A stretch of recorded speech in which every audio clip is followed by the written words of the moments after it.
The Intellectual Gentlemen's Club.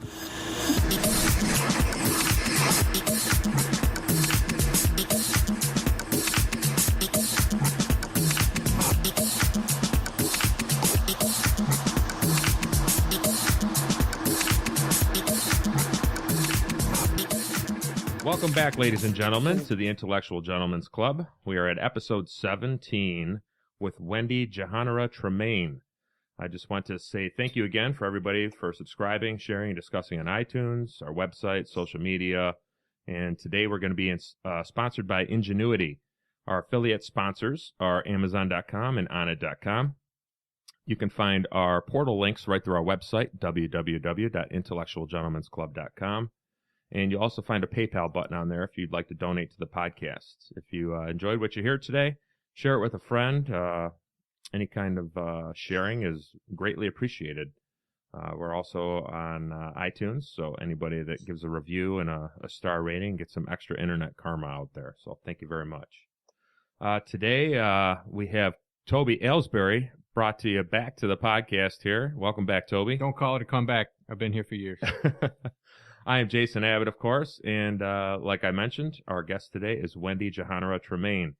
She was a New York marketing director who left the rat race in 2002. She resides in Truth and Consequences, New Mexico. She started a nonprofit called Swap-A-Rama Rama in 2005. It's a community clothing swap and series of do-it-yourself workshops that has blossomed to over 100 cities nationwide. She teaches yoga and the philosophy of Sufism. She writes a blog called Holy Scrap. That'll be description in the notes of the podcast here. And she's also the author of The Good Life Lab, Radical Experiments in Hands-On Living, a chronicle of her events of her transition from the city life to self-sustainability. Welcome, Wendy. Hi, Jason and Toby. Thanks for having me. Hey, no problem. Thank you for being on. I was reading your book, and like I was telling you before the podcast started here, I'm really into it. I'm really close to the end, and it's been an incredible journey for you. Can you give us a little bit of background where you came from and what made you move all the way down to New Mexico? Sure. Well, I'm from New York. I was raised on Long Island, and like a lot of Long Island kids, it's sort of assumed you're going to grow up and get a big job in Manhattan. And I did just that. And actually, when I left New York, the job that I quit was I was the creative director in a little pop culture marketing company. So funny enough, it was kind of my job to commodify life. But, you know, when I met my partner, Mikey, the two of us had noticed pretty early on that one of the things that was weird about our lives was we were really dissatisfied with these jobs that we had worked really, really hard to get. So, we noticed some things related to that too, like we had been making decisions based on money throughout our lives. And when we kind of tracked those decisions, they turned out to be like the worst decisions we ever made. So like I switched majors in college from art to business, bad decision, you know, like just a whole line of bad decisions. So, you know, we coupled that with just this awareness that as consumers kind of stuck in the rut, working all the time, we were sort of part of the problem, and we really wanted to shift that over to being part of the solution. So, you know, with that in mind, we just made a bold move and jumped ship. What moment did you actually realize that, like, you're sitting down at the dinner table and you're eating some expensive restaurant, drinking fine wines or whatever's going on, and you make that decision? You're like, you know what, Mikey, let's just get the hell out of here. Was it like that, or was it more of a gradual shift? Well, you know, I could answer a couple of ways, because if I reflect back over the course of my life, I could definitely map, like, you know, an accumulation of feelings and thoughts that were pointing this way. And then, you know, there's this moment of buildup where you just kind of can't take it anymore. But the buildup, the triggers that happened in New York were two, actually, I think. One was looking for an apartment to buy to see what that would look like. And it was a really bad deal. It was like a crappy apartment in a new building. They weren't even done finishing it yet. And it was like 800 square feet, $750,000, $12,000 in taxes. And I was just like, this doesn't make any sense. Like, I'm getting nothing for this, and I'm going to work the rest of my life to maintain it. So there was that. And then there was also 9/11. That was a real big moment for me. At the time, I was doing some work as a conceptual artist in New York, and I was sponsored by New York Foundation for the Arts. And I felt like one of the city's artists, you know. And I got arrested during the Republican National Convention. And there's all these armed guards on the street after 9/11. And all of a sudden, I felt like I'm this property of the city, and it's not treating me well. And I felt really deceived. Did you feel kind of like a child, like being disciplined by a mean father or something like that? Yeah, I would say quite a bit worse than that, even, you know. Getting arrested, during the RNC in New York, I had protested all week, but I actually got arrested when I was just walking down the street. Hey, you mentioned that in the book, yeah. Yeah, right. And to get hauled off the street like that and removed from your life, in my case, for 3.5 days in jail, that was really telling. And I just wasn't willing to trust that system anymore. I realized it wasn't working for me. So what made you choose Truth and Consequences, New Mexico? First of all, I love that name, by the way. I wish there were more places that had fitting names like Truth and Consequences. But so what made you choose New Mexico? And was that kind of a scary step to take to move, to the Southwest? I guess it wasn't scary, and I'm not sure why. I think the two of us, once we made the decision, were just pre-wired to have an adventure and to be happy. But we chose New Mexico and this town sort of serendipitously. We looked in Panama, we looked in California, we looked around, and we were really itching for something, a lifestyle so opposite anything we knew, because that would be the most exciting, the most personal growth, and the greatest adventure. And when we came here, we noticed, for one, no one had a job, and that was fine with us, because when we quit, we said, we're never going to have one again. So we were like, great, no one has a job. And then the whole town looks like it's sort of been slapped together from garbage next to dumpsters. And we were like, we had also made this pledge when we quit our jobs that we're going to make all our stuff ourselves, and we're going to use waste, because it's like the right etiquette for our time, when there's an environmental crisis. So, we saw this town built out of garbage, and we were like, this is perfect. These are our people. And it's really cheap. It's really, really cheap. In the book, you talk about the lifestyle change as far as financially going from New York down to Truth and Consequences. And I'm sure over the years, you guys have honed your skills. You've been down there for about 10 years now? Almost, yeah. I think we're on 9 or 8, yeah. So honing your skills, you're able to do a lot more internally on your 1-acre parcel of land there than you used to be able to do, obviously, living in New York. You couldn't necessarily, I guess you could make kombucha and all kinds of different things in an apartment, but it's really not set up for that. And especially with the, the financial burden that comes behind a $750,000 apartment, really, you have to go out there and make the money to pay for the home, really kind of a slave to the home. So when you guys get freed up with time, you're able to start making a lot more things. And speaking of making, why don't you talk about what a maker is in general? Sure. Well, I think you really said a mouthful, just in terms of showing the dynamic, the choice is definitely, it's about time. And you're either going to give it to someone else and they're going to, tap your resources and creativity, or you're going to take it back and you're going to make your stuff yourself. So, for me, I just felt like this huge burden around the goods I was consuming. I don't know how this is made. I don't know who made it. I know it's probably not good. There's this story attached to these goods, and it feels like guilt, and it's a lot to bear. And I had this suspicion that if I tried to make this stuff, I could probably make it better and more responsibly, and have a lot more fun. So, we kind of made these pledges in a dorky sort of way, let's make our goods ourselves, let's use waste, let's see what happens if we try to become a maker. And, immediately it becomes evident that our jobs specialize us and they make us think we're like one or two little narrow things. Sure. But the truth is, we're really like so diverse in skill sets. There's kind of nothing I haven't done since I moved here, from like plumbing to electric to making wine, cheese, medicine, welding, biodiesel. Yeah, it's like, you're not going to be an expert at everything, but you could do it all. And it's messy and it's imperfect and it's a blast. So, essentially, I think when you're living in a time that we're living in, like now, where the whole world is for sale, you kind of have to pick. Am I like in what you believe yourself to be? Am I like a limited mechanistic creature, or am I really a creative being? And one of the great things about having become a maker is just the proof, like, oh yeah, I'm definitely creative. As far as your food is concerned, you produce a lot of your food now. How do you feel about grocery stores? Is that like a 4-letter word to you guys, or how does that work? It's hard. The standard of what you can make on your own at home is so much higher. And so much of the foods I now rely on are actually illicit or impossible to obtain.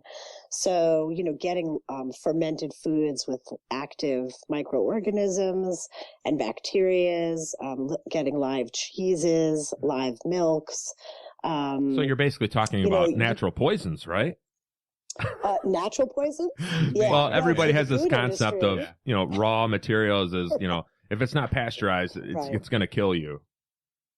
Right. It's just the opposite. I mean, we were one of many that, in New York that were just certain they were lactose intolerant. And that's become this phrase, And then, we came out here and we started getting milk from the farmer, unpasteurized, making cheese. And now we eat dairy all the time and we have absolutely no negative response to it. So, I think the industrialized food system might need to pasteurize because the system itself is so big that it's dirty and, but when you're doing it yourself, you don't have those same problems. I find it interesting though that if you're outside of the industrial food supply, that most states, you even say in your book that most states you cannot obtain these materials as far as, raw milk or raw cheese, things like that. It's actually illegal to consume those things. Yeah, you can't in Michigan. You can't have raw milk in Michigan. I just I find that hard to believe that you can't even have your own personal cow if you're on an acre of land. I take that back. Well, you can't sell it. So you can, and in all these states, most of them, you can have it as long as you're not selling it. So you can give it away. And I've even heard people going so far as selling bottles with free milk in it.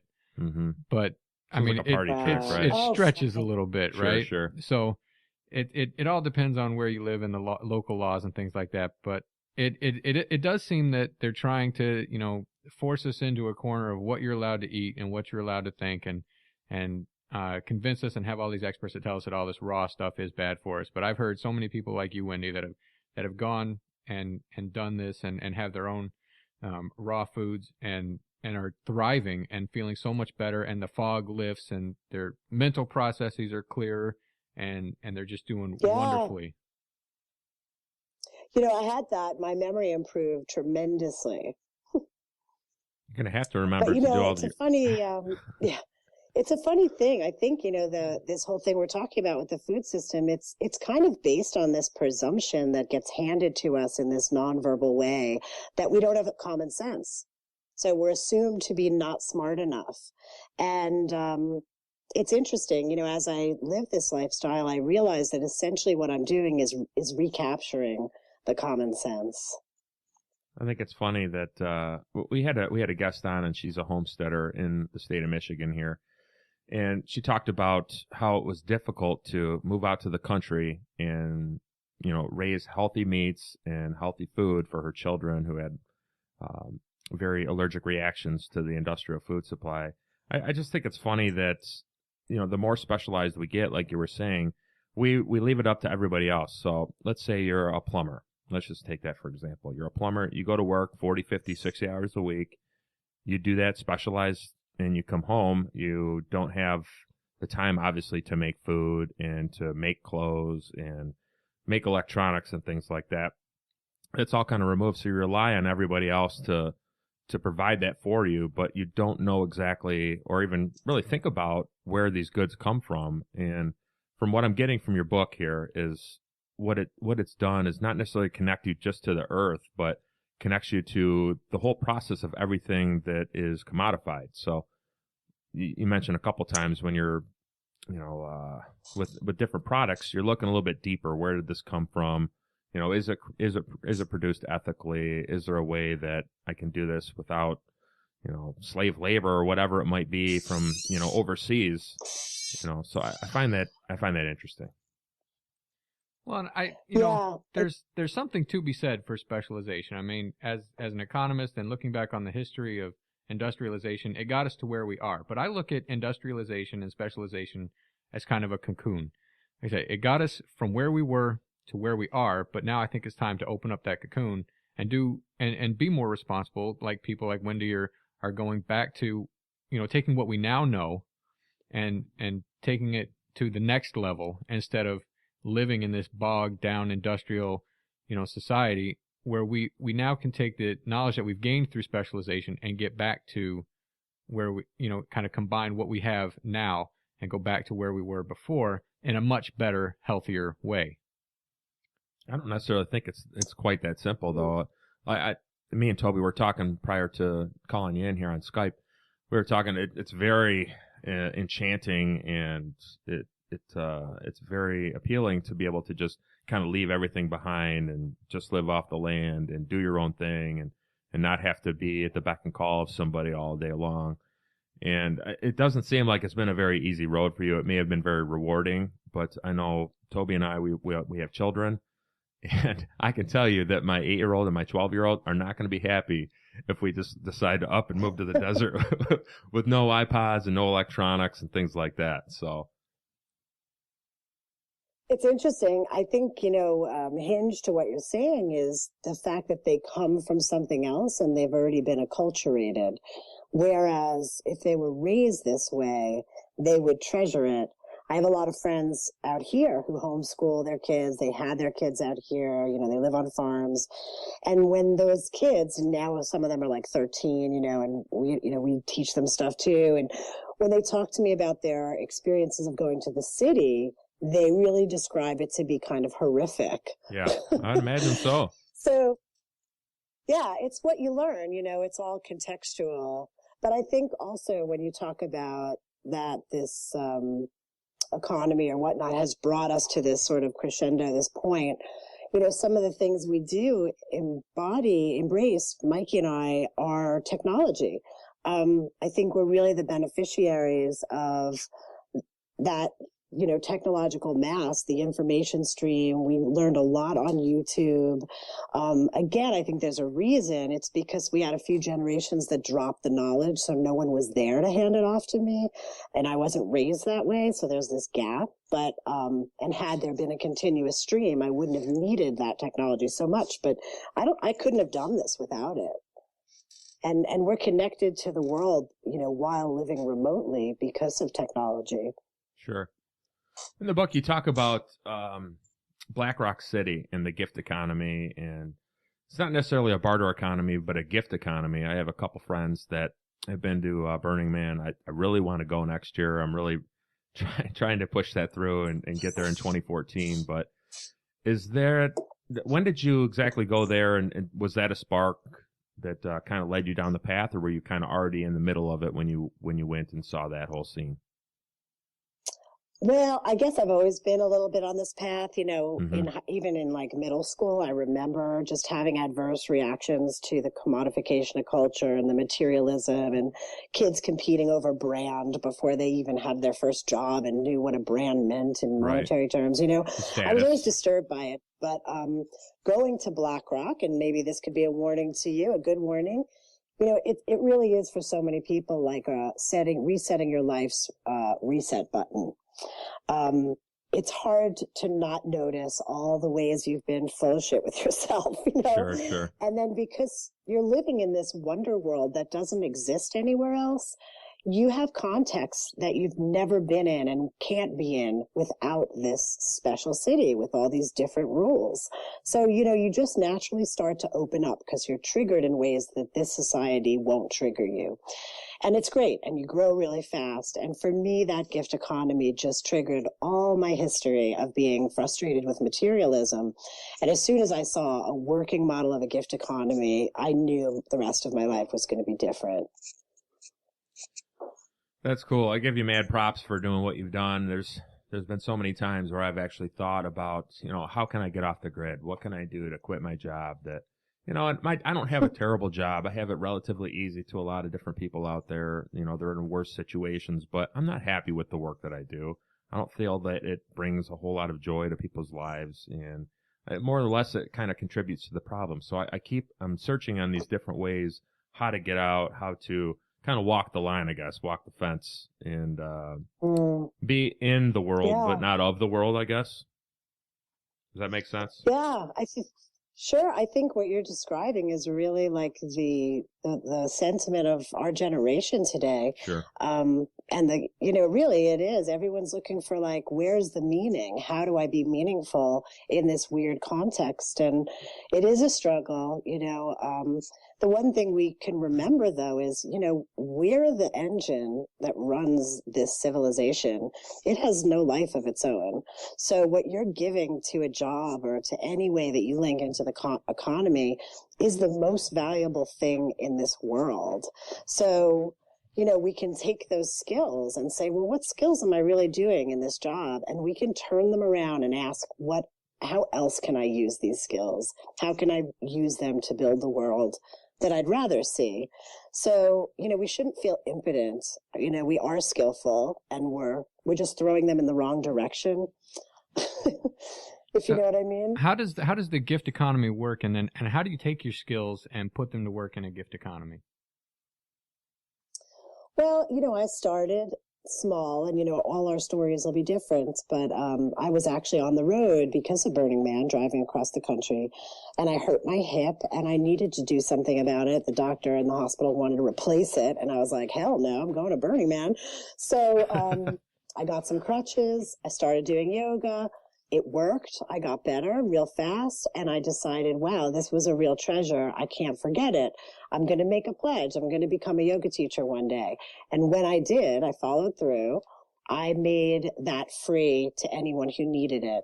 And I made a pledge always to provide it where it was needed. And that was a start. But, as I got further along that trajectory, and when Mikey and I started a cottage industry, we were able to do things like make sure all the electronic devices that we design and sell are open source. We make them in kit form for people who want to learn. And all the knowledge we acquire, whatever it is, from cooking to building, we put it on the web, make it free, invite our neighbors over, teach people. So, on some level, we all have stuff we can share. That's awesome. Yeah, it is awesome. When I knew about Burning Man for the last few years, but talking to a couple of my friends that have actually been there and what it's all about, it's amazing that everybody brings in and packs out, and it's a complete, it's leave no trace type of mentality. And some of these sculptures and the art that is there, it's larger than life. I just can't imagine how somebody can set this up and take it down, and it's just amazing. But everybody has to bring in what they're gonna bring for the entire week, right? I mean, it's not like you can just head to town and pick up water or food. And that includes like cooking. That's your shower. You have to bring the way to bathe. And not only that, you can't let the water run into the sand. You have to build an evaporation area so that the water is caught in that and evaporates. Like when they say leave no trace, it's down to the glitter. That's crazy. Yeah. Yeah. I mean, if you look, it's cool. Yeah. If you look at, for the listeners out there, if you don't know what Burning Man is, hit up YouTube. There's like 1,000 million trillion videos up there that you can take a look at. And it is an incredible, huge type of event. At nighttime, there's all kinds of stuff that's going on. You have lights everywhere, and there's all kinds of unique people everywhere. It's just a really cool vibe. Something like I said, I really want to get to. But and I've learned a lot about the Venus Project over the last couple of years as well, listening to podcasts about Jacques Fresco and those type of economies. But the underlying problem that I always see with those is the human emotion, or not the human emotion, but greed from humans. So in a gift economy, there's not really much room for that. Am I right? Well, like anything, I guess humans are a little naturally competitive, because what you see in a gift economy, the one at Black Rock City, is people get competitive about giving. And like by the end of the week, you're turning down gifts because you're like, no, enough. I don't want more stuff. Wow. Stop giving me things. But it's, it's abundance instead of wealth. And when you see the joy people have in giving gifts, it really rips your soul open. It's profound. And if you have any notions that this world is not abundant, they just dissolve right then and there. It's a hell of a lot more fun too. So just playing devil's advocate here, say Burning Man, it's supposed to last a week. Say it lasted 2 months and there was no way in or out of that city, and there was a lack of abundance at that point. How do things change at that point? Oh, it would definitely get hairy. I think, one of the paradoxes about Burning Man is it's got all this stuff, none of which was really made there, right? It's glitter and fur hats and, all this crap, really, blinky toys. So it's living off the civilization that we normally by default live in. And then it's built by people who make enough money to buy all these goods. And for the purpose of what? Escaping the very trap that they're living in. So it's this weird paradox. Sure. It cannot go on for more than a week for precisely those reasons. It doesn't make anything. I think it doesn't diminish that it stands as a really good example of something that can be. And in a way, when people leave, the question they take home with them often is, well, what would it look like if it wasn't just a week? How would I bridge the gap? And those are worthy questions. You talk about in the book how, and I'm paraphrasing you, but the mainstream out there that me and Toby live in is basically kind of a waste stream instead. And obviously that stems from corporations are bound by law to create profits to shareholders by any means necessary. And that includes effects on the environment and all that. Individuals obviously make better decisions because they can consider more than just profit.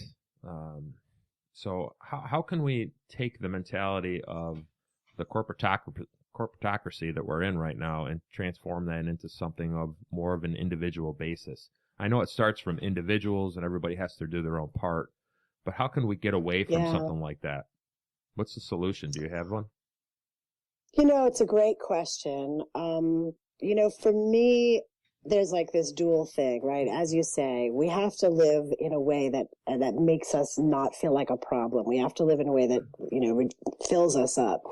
And so we're going to do the right thing when we can, whether it's repurposing stuff, trying to make better consumer decisions, try to buy the better thing with the better story. But, at the end of the day, even though this staves off helplessness, even though this is really important because it like nourishes our soul, we also have to look at the fact that corporations make the much bigger imprint. They're really the damage. And there's a weird, unfair kind of burden thrown at the consumer of like, fret over every, bottle of water. Their impact is far greater. And a lot of people think we don't have the 100 years for consumer behavior to add up to actually fixing anything. So, in a way, we have to take the head off the beast. We've got to really change the way that corporations move in the world and change their power. And, that links us further still to the governments that support them. So, we get into the real big picture. You have to. And questions about economy and monetary systems. You just have to. True. I don't have the answers. I think you found your answer. I think that's pretty clear. I mean, but in an individual, by doing what you have done, I mean, it takes a large burden, obviously, off the stress of the mainstream. It's one less person that's causing waste, and you're actually you're causing a negative net to the waste stream because you're using that waste to create things and on your skills of being a maker. So my hat's off to you. Well, I think one of the biggest obstacles to getting there is the way we're thrust into these roles where we're dependent on the society for the things that we need instead of being taught industry, instead of being taught personal responsibility and taught how to do these things. Like you said, we're kind of sat in rows as children and taught, 2 + 2 is 4, and then we're expected to get a job and do something about as meaningful as 2 + 2 is 4 until we die. And instead of learning how to, do the things that would actually fulfill us and make us happy.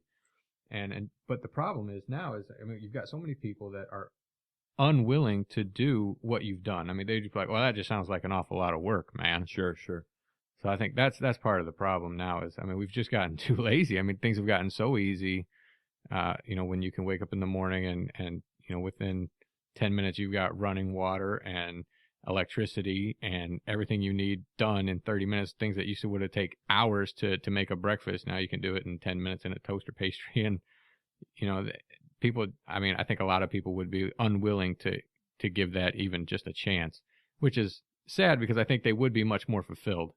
Sure. I think it's kind of almost in our DNA to build something up, to make something, or to however you want to do that. It was interesting. Sure. My daughter had some homework, and I was looking at it and was talking about the Native Americans and how once a food supply has been sourced out and they didn't have to worry about food, it frees up a lot of extra time for extracurricular activities as far as doing whatever, dancing or parties or whatnot. But I've had this discussion with a couple of my friends, and I'm surprised by the reaction, and I don't know why I'm so surprised. I figured this opinion's on a lot of different people out there, but I'm a vegetarian, and we got into a discussion about why so, and there's a lot of different reasons, but one of my reasons is I see something very wrong with the industrial meat supply in the country. And he's like, well, what are you going to do about it? I'm like, well, by me not eating meat, that's one less animal per whenever that has to be slaughtered that isn't needed for this slaughterhouse or whatnot. And he's like, man, you're thinking too deep. It's like, I've heard that before too, but it's not necessarily that I'm going to, I'm in a battle and I'm going to win just by not eating meat. But I like to provide that example as somebody to look at and say, wow, well, he's doing something. I want to know that I'm making a difference in the long run. And I think a lot of people don't believe that they have that personal power, that one man can't do anything. But I think as people get together, and when you're talking about online communities, which we've talked about a lot in the podcasts, or people come together, I know you mentioned in your book that you guys have people from all across the country that come in once a year or something, and you guys have food parties and demonstrate your technologies and gift out everything. I just think if there was more individuals that thought that they could make a difference, then maybe there would be a difference that's made. I think you, again, said a mouthful of really great stuff there. That. And I want to point out, just taking it back to where Toby started, to me, just on that notion about, it seems so hard, we've gotten so lazy, things come so easy to us. I was just on the road since May, city to city on this book tour, and I look at the lives of the what I'm now calling the working poor, which is people with really reasonable jobs, editors, really good jobs, that I look at their lives as so hard. They give up so much, and the hustle to get to work and the commute and the expense. And then I got to run and get my kid. And then I got to hustle to do this. And I don't have time to make good food. So I'm going to make a compromise. And, it's just a life of compromise and really labor that isn't justly paid for. For what they give, they're actually not getting enough back, not enough to live sanely. So that looks harder to me than the labor I do, which is actually quite paired with leisure. It doesn't feel like labor because it's enjoyable, and I like to use my body, and in everything I'm doing, I'm connected to nature and I'm learning something all the time. I just feel like this is so much easier. So isn't that kind of funny? Well, it's just a different paradigm, right? I mean, so people think that, I need to get a job and I've got to go to work 8 hours a day. And when I get home and, I got to mow the lawn, I got to physically do something besides sit on the couch and watch TV.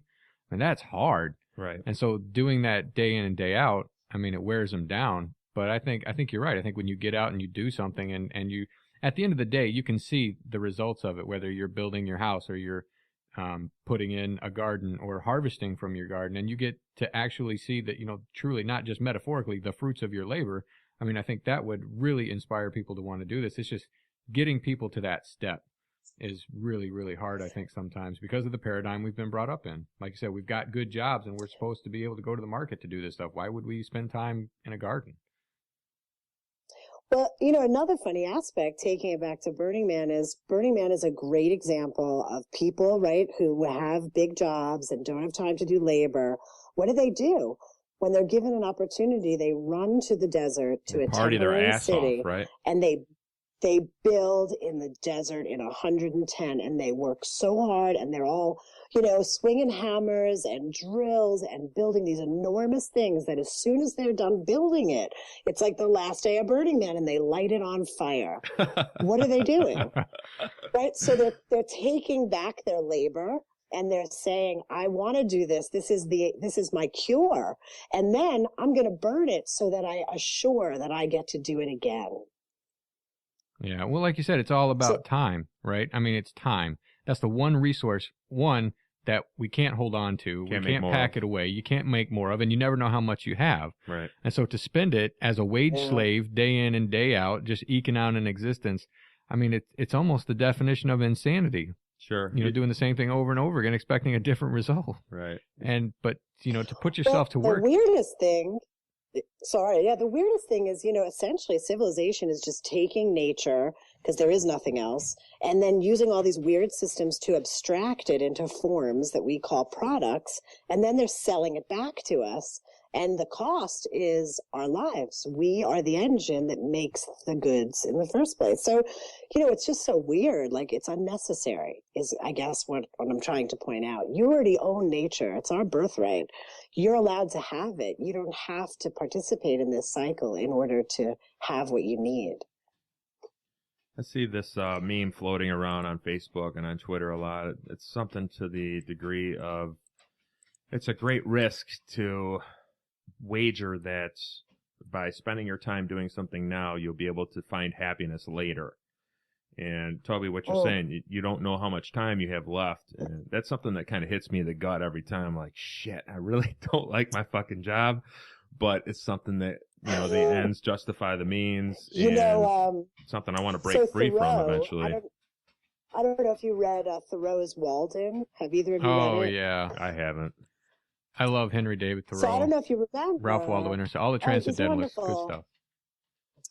So anyway, I don't know if you remember in the book, but there's a part where he says the reason he went to Walden Pond to live off the land and have this experience away from civilization was he was afraid that he'd get to the end of his life and realize that what he had been doing, this whole thing in civilization, wasn't living. And he'd have to reconcile that in his whole life, he never spent a day living. So I think that kind of is what you're saying, same sentiment. It's a scary thing. Yeah, I think a lot of us are scared, that we spend our lives dying slowly and never really living. Well, we do this other weird thing I've been thinking a lot about lately, which is, we have these natural reactions to the artificial system of civilization. So like we feel isolated, we feel stressed, we feel exhausted, we feel disconnected, we feel separate from nature and all these things. And when we have these reactions, these natural reactions, instead of using it to say, oh, well, civilization's a little bit wrong, let me fix it to honor myself and make it work for me. Instead, we take a pill and we call it a disease and we force ourselves to adapt to it. But it's dead. It doesn't even have any life. And we're actually the only thing that lives. We're the common sense. So it's weird if we don't honor the common sense and we honor the dead system. That's scary. That's like sci-fi crazy. Yeah, Right? you mentioned that a lot in the book. You're talking about nature is the rule. There's not. I mean, we have a lot of rules in society and with religion or whatever you're talking about, but nature is generally the rule. So I wanted to let's switch gears just a little bit. I wanted to talk about spirituality a little bit. Something I like to ask our guests about on their belief systems. You talked about yoga a bit and how that helped you out physically. Does that give you an emotional sense of well-being? And talk about Sufism a little bit. I know that you're heavily involved in that. Yeah, well, I had always been a seeker. Again, I think it started early with my response to materialism. And I started asking questions like, well, what is real? What is real? What is value? And I couldn't really find it. So I went searching, and I bumped into a lot of different traditions. I had a big dip in yoga, which I think is wonderful for helping us move through some of the body's memory of the life we lived. Like, imagine, life is like this giant football game and you get all beat up every day. You go out there and you just kind of get beat up and tossed about. Yoga is a way of like an Etch-a-Sketch, clearing the body every day of all those memories. Like, okay, clear, so that you can actually be present to what's happening and not live out of those memories. But Sufism for me took this way further. This particular sect of Sufis that I bumped into, the Sufi order, which is the Chishti lineage, they are particularly tuned to nature, and they have devised over eons these wonderful ways to reconnect to nature, practices. And what this led me to really was my own experiential relationship to the natural world, where I actually got to know that it's a source of wisdom, it's intelligent. So I can go out into nature. We all can, because we're living and it's living. There's no difference between us. We're part of the same life. You can just contemplate and actually learn everything you need to know to stay alive. But if you compare that, for example, to civilization, not living, you cannot intuit it. There's no life thread to intuit through. It's dead. So you have to have acculturated knowledge. You need a teacher, a university, some artificial mechanism to learn how it works. So, I think religion, spirituality, in their best form, they're useful only if they make life more clear. If they clarify living and life on earth, they're useful.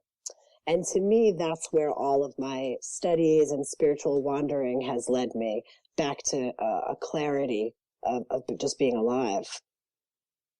I know for me, I practice meditation, have been for a long time. And one of the things that it was in your book, I actually was working with this morning. It was the recognizing earth, air, fire, and water. I mean, the four elements, we've heard about that constantly, but you recommend you take 5 breaths for each of the elements and think about where that comes from, as far as, the air, the color of air, how it feels, how your breath is related to it. Same with fire, how the sun radiates on us all the time and how energy is all brought together. And you people can buy the book out there and read a little bit more about it. But I found it a very powerful meditation this morning, outside of my normal routine. Just I like to experiment in the mornings usually.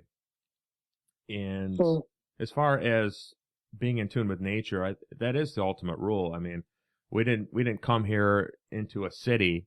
We evolved from other species and things like that. At least I kind of followed the evolutionary train instead of the creationist theory. But it's interesting that we have all this abundance around us in nature, but we're kind of shut down to it all the time. You can look at a river, and then you can look at a street that's been paved with asphalt, and it's kind of night and day. Obviously, the asphalt's lifeless. It's made of petrochemicals, and you look at the river, and it's constantly flowing.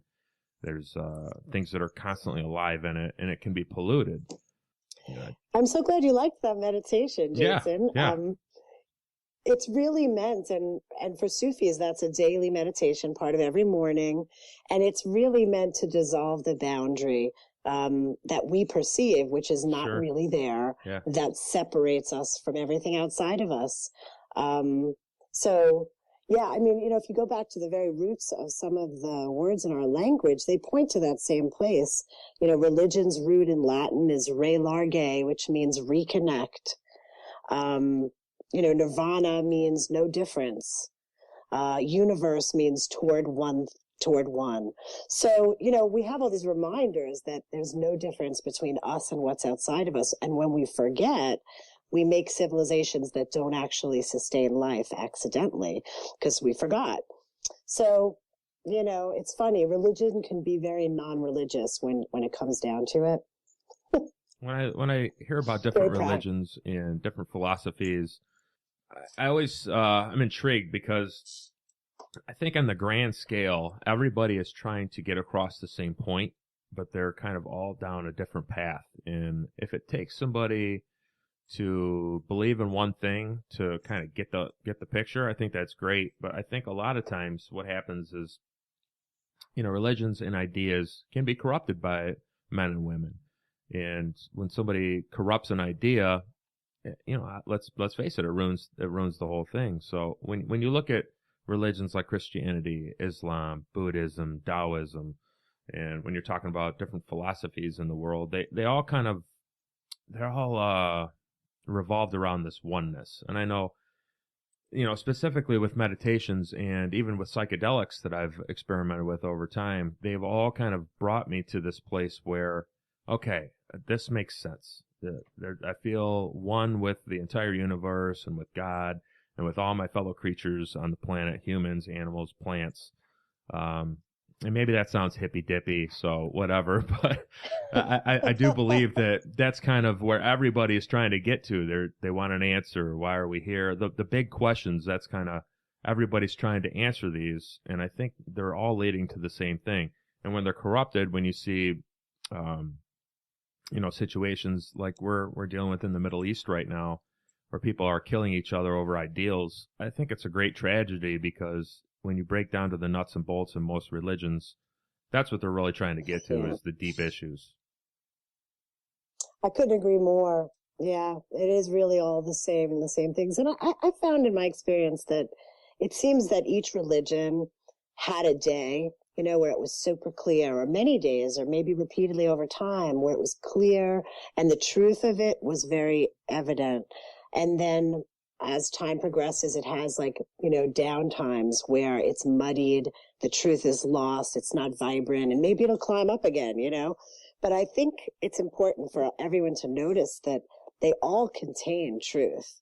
I mean, just on a fundamental level, not that many people can't be wrong, right? They've all got a seed, and it's really our task to unpack it.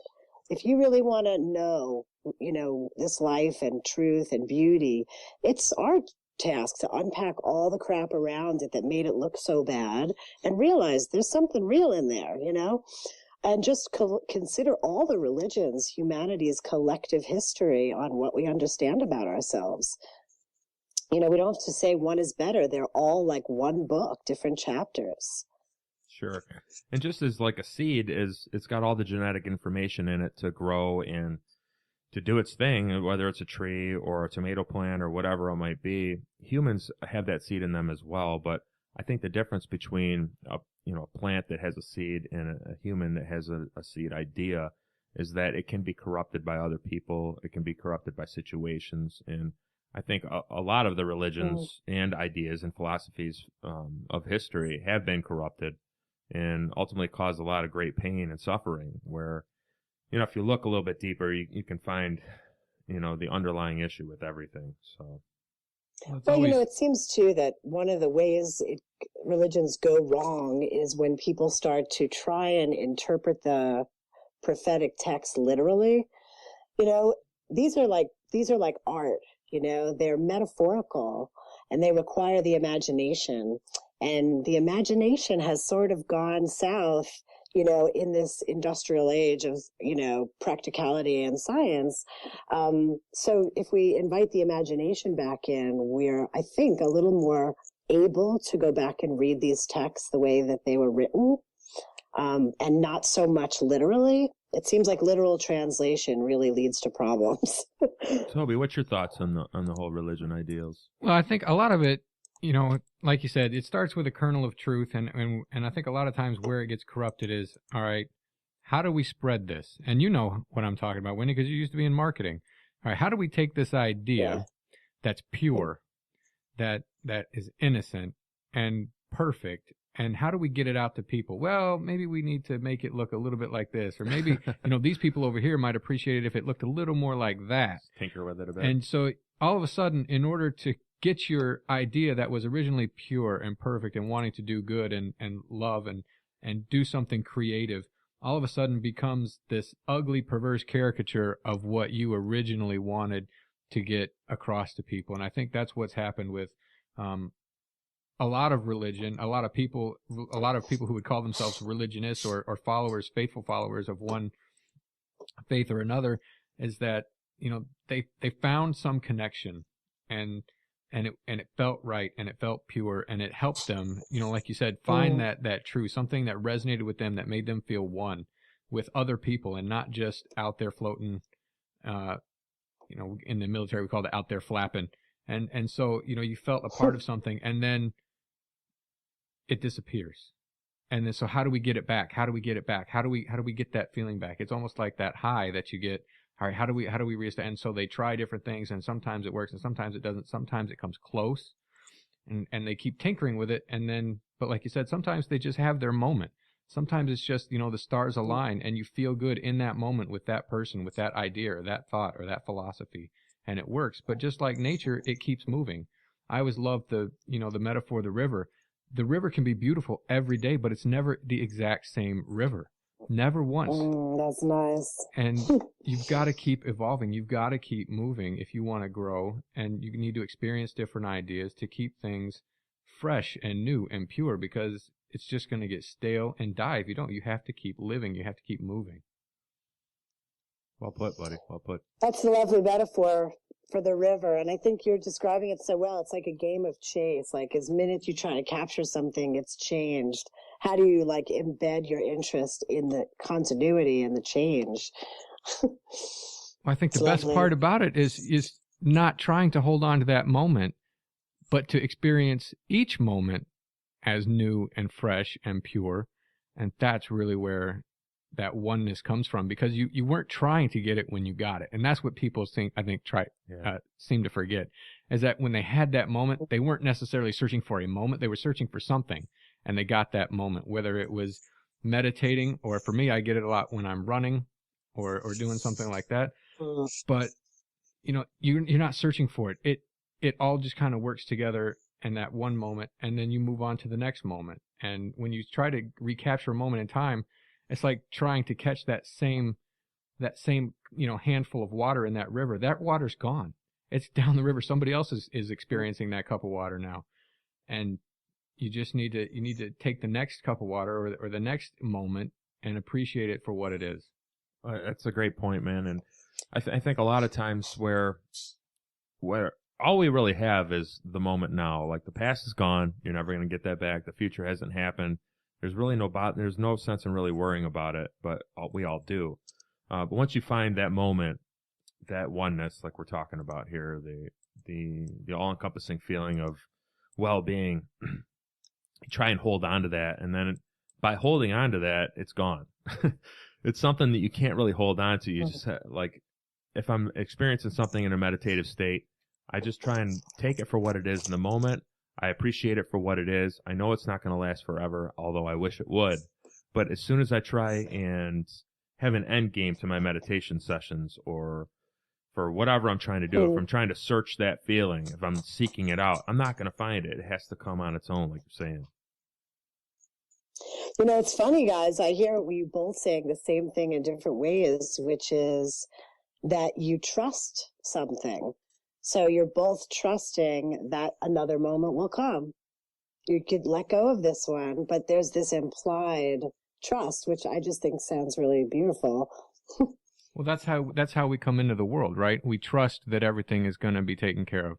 And that's one of the teachings about Christianity that I really like. It says you have to become as a little child.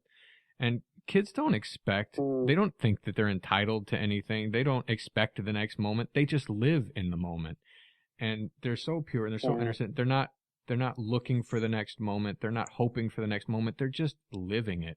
And that's what I love about kids. And that's what I've loved about being a dad, is watching them experience those things and experiencing some of them with them. You know, it's funny, the moment you're describing, we can take all the way back to the moment of shifting from hunter-gatherer to agriculturalist, because essentially it's the same moment. We once trusted that everything would just be there. You know, if we just kept moving, there'll be more, I'll have enough. And then one day we decided, no, maybe I don't believe there's going to be enough. I'm going to stop here, and I'm going to provide for myself, and I'm going to store, and I'm going to make sure I have a bounty for the winter, right? It's like a breaking of the same trust.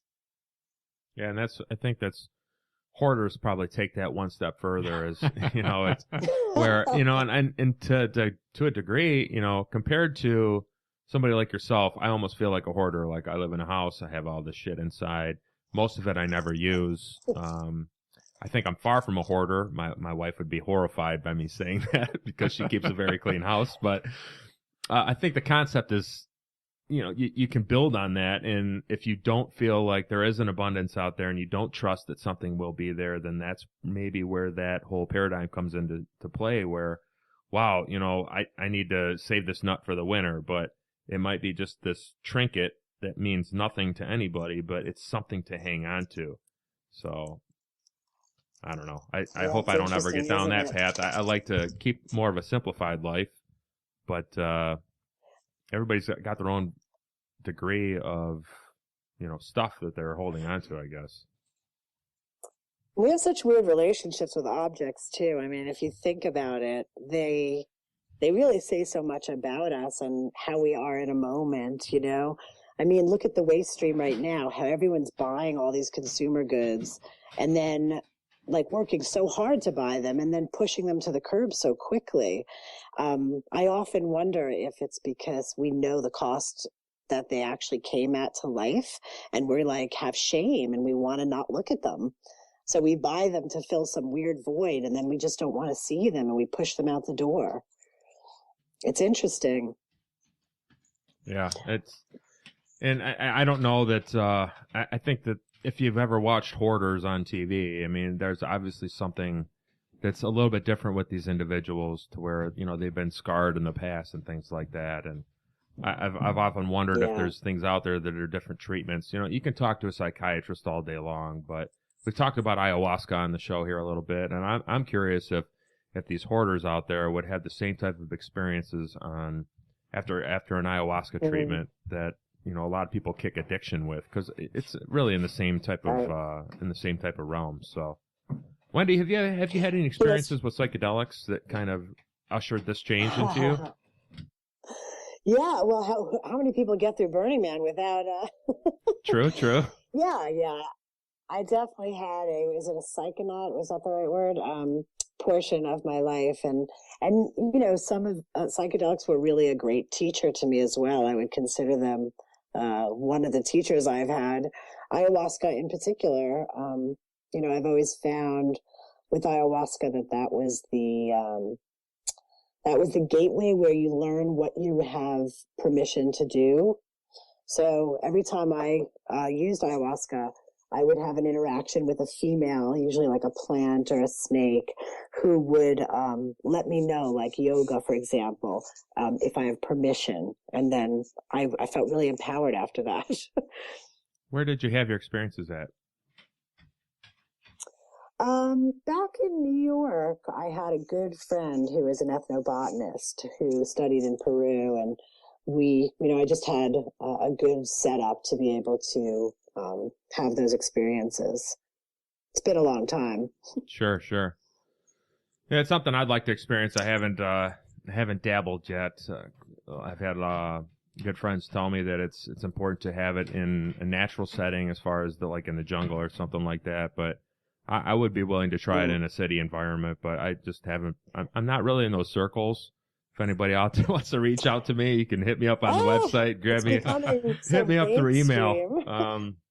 But as far as like psilocybin, probably one of the most influential experiences of my life. I took probably a little bit more than I thought I should have at the time, and I wanted to see how far I was going to go, and I fell inside a hole in my head, and I learned a lot about myself, and that's kind of where I had been seeking before then, but that really ushered in a lot of different ideas like, well, what am I doing here? Like, why am I making these decisions? Is this something that I should be doing as far as this portion of my life?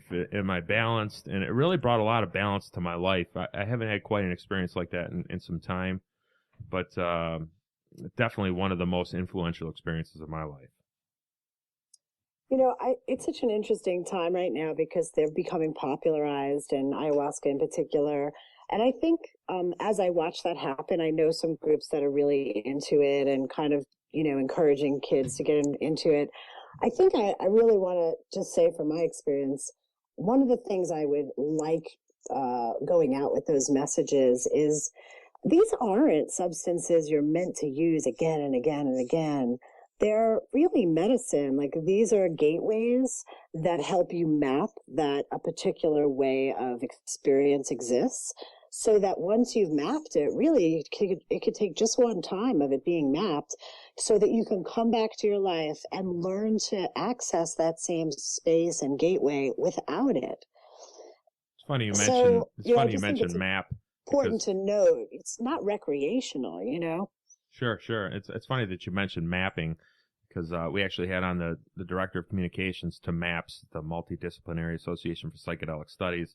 We talked about the same thing as far as PTSD and different things that can be almost cured by taking a substance just a couple times, where the modern pharmaceutical company wants you to, take this particular chemical every day for the rest of your life. And where a couple sessions of MDMA can do 30 years worth of therapy. And this is, these are scientists and licensed practitioners that are telling us they're having great results and things like that. There's no profit in that, Jay. There's no profit. That's exactly the problem, and if there's no profit, and then you're talking about commodified systems again. So you guys made a pledge to live an uncommodified life. And do you think you've lived up to that so far? Not without compromises. It's really impossible, I think, right now to have come from commodified life and then to just be completely decommodified. Like, I'm always asking, how do I do it? And I'm always trying things, but I'm still pumping city water to feed my gardens. I don't have a choice. How dare you? I can't catch enough rainwater. I buy manufactured tools made in, factories so that I could build out of waste. It's just full of paradox. And I think it really, for me, defines the time we live in. Like, we're the people and the generations that have a foot in being the problem and a foot in being the solution. And we're like a bridge. And I try not to be hard on anybody. Like, anything we can do takes some work and thought and commitment, and it's commendable. And I still make compromises all the time. Sure. I think a lot of a big problem is, people look at black and white, and it's never exactly black. It's never exactly white. There's always somewhere in between. But I think as long as you understand what the extremes are, you can find your way in the middle path. And I think that's where, most of the magic happens is in the middle. Yeah. And, I think we got to be easy on ourselves too. We didn't build the problem, we inherited. It was made by generations over time. And here we are in this like panic scramble, God, one other generation had to live with like the whole world might not make it. I mean, it's madness. So I feel a little bit like we ought to be kind to ourselves and realize that, and also remember to point to where the problem is greatest. Again, corporations and governments that support them. I agree. Just before we let you go here, can you recommend some simple things that people can start to become a maker themselves, or maybe they're not necessarily ready to jump off the grid, but they want to make some improvements in their life to not have to rely so much on, the commodified systems that are out there? What would you recommend people start with? Well, we live amid the largest surplus of goods ever to exist in the waste stream in the history of the world.